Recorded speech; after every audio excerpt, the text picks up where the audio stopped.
Hello, loved ones. I'm actually offline during this service, but I filmed this a couple of weeks beforehand, and I wanted to let you know that my heart is with everybody, especially Mother. I'm wearing your necklace, thinking of you. Steve, I've got your earrings on. Rob and Jane, thank you so much for doing everything.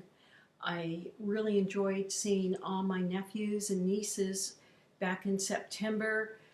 Nashoni, Jaron, sorry I missed you. All my cousins, I'm sorry I missed you. So please give Michael a hug for me. He's my representative there today.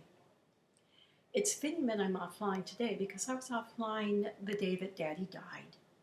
And that night, I was in my hotel room reflecting on our life together and looking out at the Boston Harbor. And if any of you have seen the Boston Pops 4th of July display, here it was, a random Friday in September, not a holiday, and all of a sudden the most magnificent fireworks display happened to send my daddy off into heaven. I know a lot of you are going to be telling stories about how sweet Bob was, about how he taught everybody to water ski. He taught me how to shoot along with the Martins. I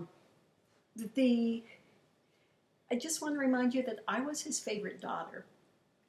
And the way I did that was every once in a while, he did want to do some things for himself. But he always felt guilty about that unless he had somebody from the family to do it with him. And so I would go fishing with him. I'm sorry I don't have the photo. I know there's one somewhere of me as a teenager in a bikini, laying out on the bow of this boat, reading a book with a fishing pole propped beside me. So in case you didn't know it, this is how Daddy and I went fishing together. He would bait my hook, he would throw the line in, he would prop it beside me. If something hit, then sure, I would reel it in, and he would take it off the hook for me. But I was doing what all teenage girls like to do out on the water, and my father was fishing, and we both had a fabulous time. The other thing I would do with him is I started to sit down and watch the Dallas Cowboys football team with him. And that is something that we shared to this day. I watch the Dallas Cowboys and I think of him. I remember some things he did for me besides that. I was laying on the floor when Neil Armstrong walked on the moon, and I turned around to my dad and said, I want to be an astronaut when I grow up. He didn't say, you can't do that because you're a girl. Remember, this was 1968. What he said was, then you'll be the first. And he helped me research what it meant to become an astronaut, and we realized that all the astronauts were military pilots, and that set me on the path of where I am today. Don't think, though, that my father was all nice and that he couldn't get stern. And I remember the few times that he was really angry with me. The first was when I tried to leave the house wearing a pair of short shorts. Needless to say, I ended up changing clothes. Another time was when he realized that the date picking me up was 22 years old, and I was like 16, 17. My mother intervened that time and said, Bob, look at the car. It was a little two-seat stick shift. In those days, the only places you made out in were in cars, and my parents wisely realized that there was no way anything funny was going to be happening in that little sports car. But the last time he got really mad at me, I was an adult, and he thought I disrespected Donnie.